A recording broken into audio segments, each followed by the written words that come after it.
तो अब हम लोग गॉस लॉ के बारे में स्टार्ट करते हैं।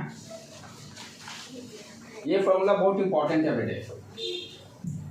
Theta upon 2 epsilon not 1 minus cos alpha, that formula is very important. सिर्फ नीट वाले इस फॉर्मूला को अपने याद रखें, काफी है।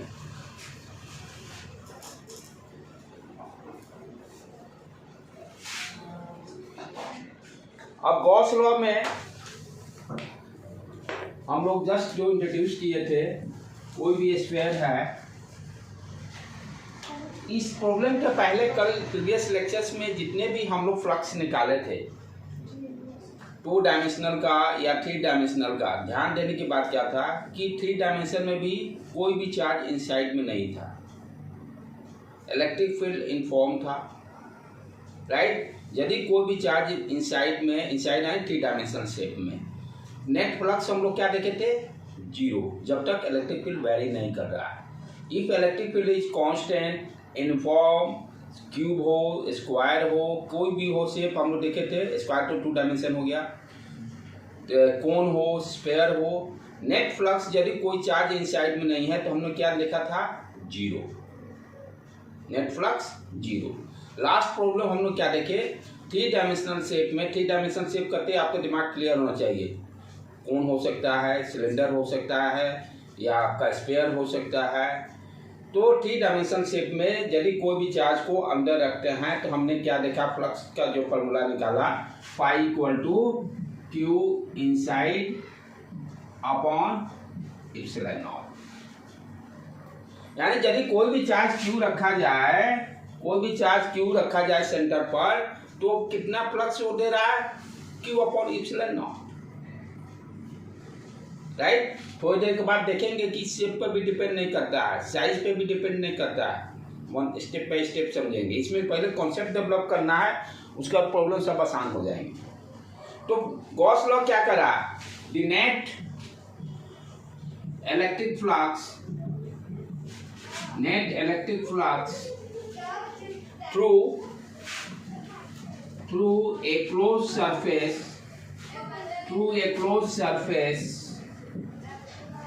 closed surface means 3-dimensional shape. Net electric flux through a closed surface is 1 by epsilon naught times 1 by epsilon naught times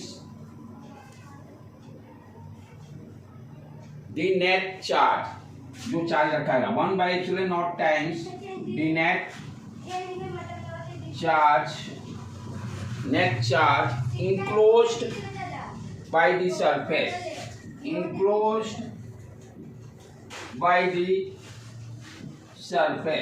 surface के अंदर जो नेट चार्ज रखा होगा उसका कितना टाइम्स, 1/एप्सिलॉन टाइम्स। सरफेस के अंदर जो भी नेट चार्ज होगा, Q1 Q2 Q3, मान लो 2-3 चार्ज दिया रहेगा तो सारे का नेट चार्ज लेंगे। नेट चार्ज का 1/एप्सिलॉन नॉट, ये क्या कहते हैं, गॉस लॉ। और सबसे मस्त चीज यहाँ पर क्या, अब देखेंगे स्टेप बाय स्टेप बढ़ेंगे। ये तो क्लियर हुआ भाई, फ्लक्स क्या हो गया। अब हमें फ्लक्स को सीधे लिखते हैं Q inside upon epsilon not, ठीक। यहाँ ध्यान देने की बात क्या है, चलो इतना ही लिख लो पहले बेटे, तब आगे बढ़ रहा हूँ।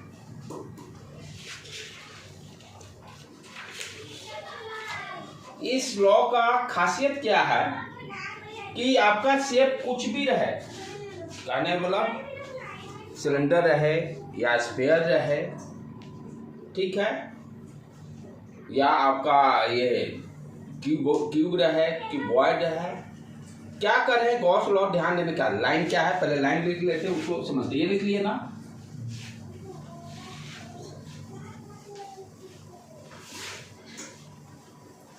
फर्स्ट इंपॉर्टेंट पॉइंट क्या है, size of the close surface, size of the closed surface size of the closed surface do not affect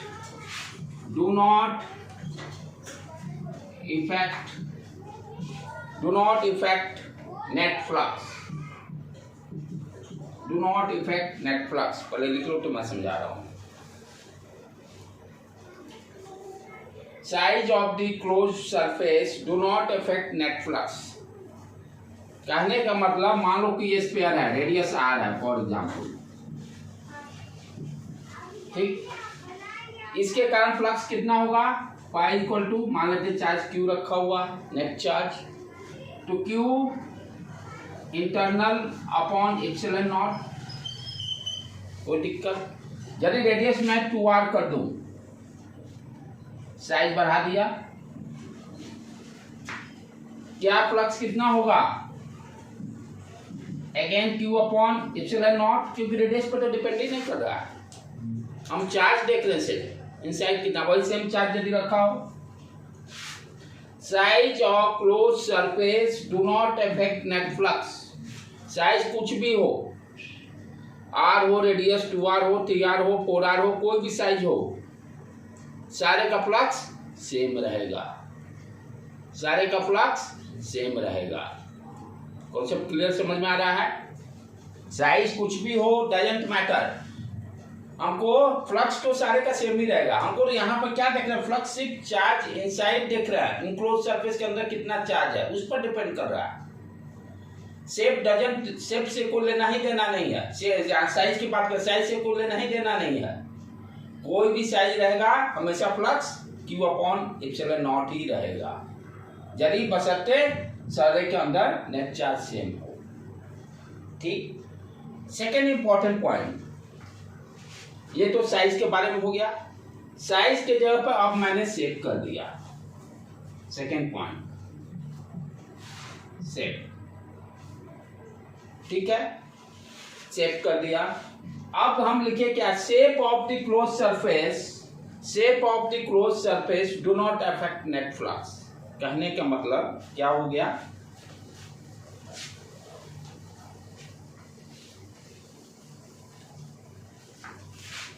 आप कौन कंसीडर करो, क्यूबॉइड कंसीडर करो या क्यूब कंसीडर करो, स्फीयर कंसीडर करो, सिलेंडर कंसीडर करो, यदि सबके अंदर इंटरनल चार्ज Q